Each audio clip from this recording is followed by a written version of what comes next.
Hey, this is Joseph from NajoniPhoto.com, and today we're going to talk a little bit about the tone curve panel. So this is a tool in Lightroom that's overlooked, and when you do get into learning about it, it's very technical and it can be very confusing. But I still want to talk about it because I want to go over really most everything Lightroom has to offer, but I don't want you to necessarily get bogged down by how tactical this tool can be. Here's what I want you to know about the tone curve panel. Okay, this is a tool that you're going to use at this point to just add that last little pop of contrast into your images. So for example, here we have this photo. This is one of my favorite pictures that I've ever taken, and I feel like I have it almost perfectly post-processed up to this point. But even though it looks great, I just felt like I wanted this last little pop to the image. So I played around with my tone curve panel, and I'm going to show you. This is what I was able to add to the image by messing with the tone curve. Now, that doesn't look like much. That's a very subtle, barely noticeable change. But for me and how lovingly I worked on this image, that last tiny, teeny tiny bit of contrast was what this image really, really needed to just complete it and bring it to life in my mind. So that's what I use the tone curve panel for. I don't really use it a lot. I only use it when I have a photo that looks great, but I just think, it needs a little something extra. That's when I'll go into the tone curve panel. Now, again, this is a beginner's class, so this is a very elementary level understanding of the tone curve panel that I'm kind of giving you right here.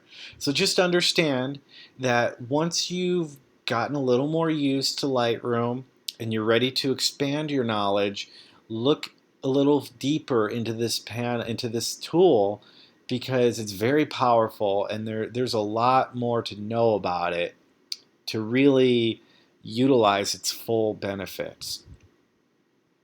So even though this is a basic class, I still want you to understand what the histogram is, because by understanding that, you'll have a little better understanding of how the tone curve panel works.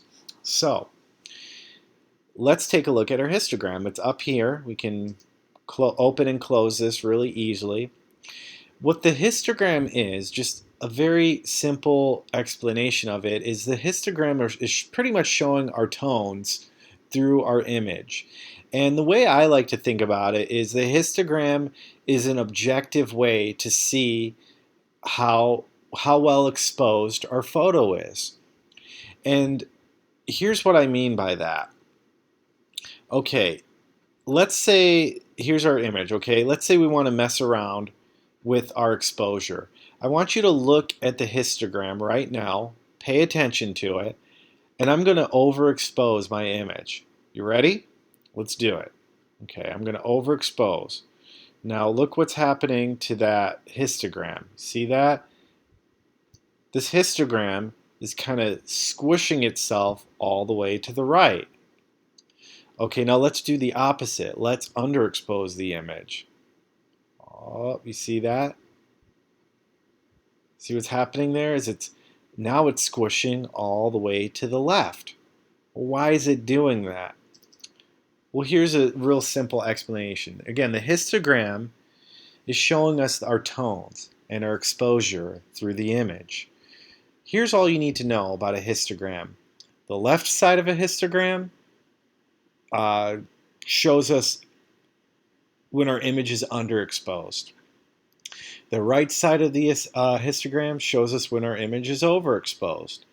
And this middle part is showing neutral or properly, where the image will be properly exposed. Okay, so here this image is kind of showing us these nice long tones that kind of stretch almost most of the way through this image. Now it's a little bit stretched slightly to the left, but that's because we have these dark areas here that are pure darks. That's how I wanted them in the image, but a lot of those darks are kind of causing this histogram to squish just a little bit slightly to the left, because the left shows us when we're a little bit underexposed. So now, understanding that, when you look at a histogram like this, where you have this nice wide open exposure tone, all you really need to know is that this region here will be our shadows and our blacks. This region here are our midtones, and then this region will be our highlights.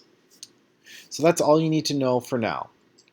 Now let's go into our tone curve, and you'll see that this histogram is more or less duplicated down here.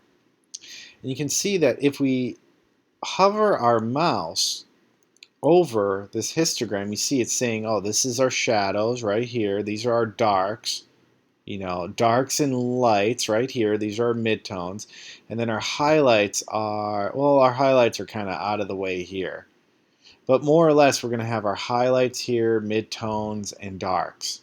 Okay, so to add a little bit of pop to our image, we're going to apply what's known as an S-curve to our tone curve.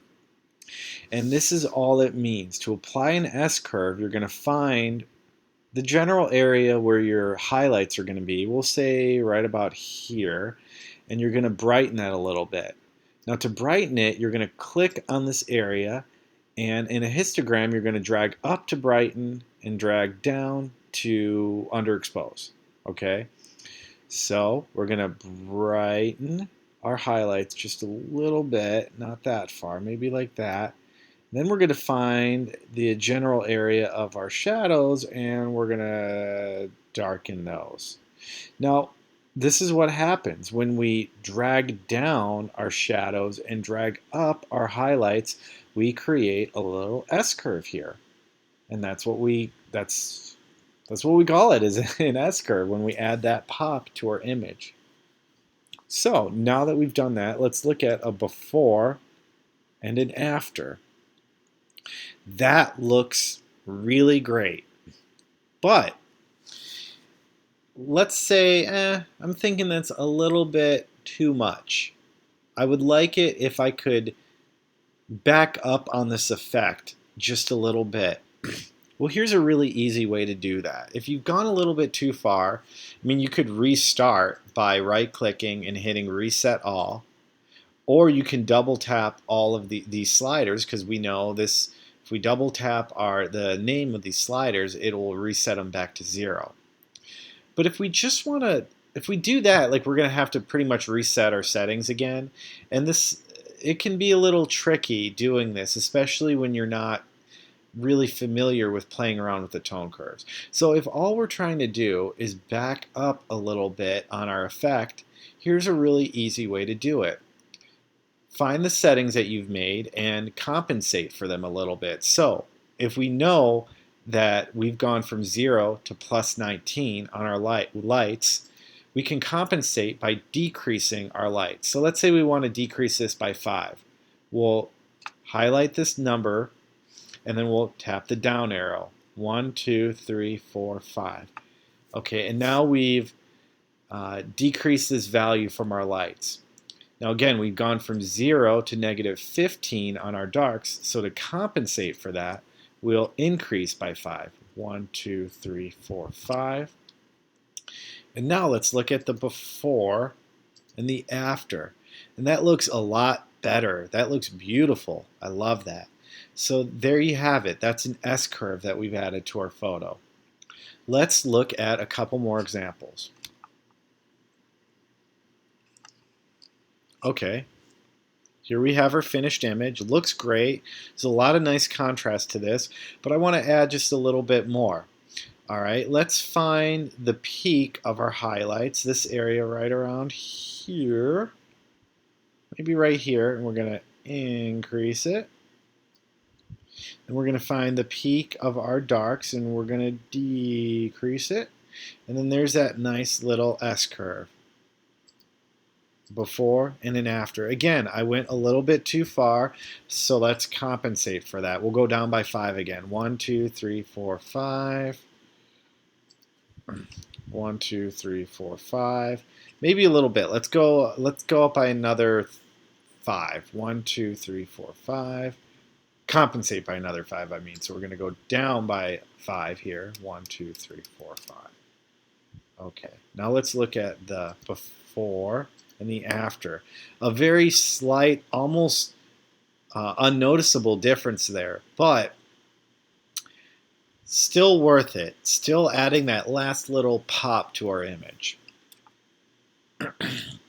Here we have this beautiful little black and white image. I love this. Looks like I've already adjusted the settings here, so let's reset these. All right, let's find our highlight area. We're going to drag that up a little. See how that looks. Maybe not that far. Just drag it up a little bit and then drag our darks down a little bit. I love that. I love how that looks. All right, and let's show you one more. Here we go. We'll find our highlight lights area. Let's try it right here, more towards where it's telling us the highlights are going to be. Let's drag those up, and then we'll try the shadows. We'll drag those down. Oh yeah, I like that. That looks good. So there you have it. That's adding an S-curve to our images by using the tone curve panel. Now again, very elementary understanding of what tone curves are, but we still went into a pretty good amount of detail in terms of the histogram and the meaning of that, and just understanding like where our lights and our shadows are going to be, and the highlights, and understanding again that with an S-curve we're brightening our highlights and we're darkening our shadows just a little bit. And that's all I have to say for that today. Again, look more into tone curves in the future because there's so much more to these than what I've gone into right here. But for now, have a good one.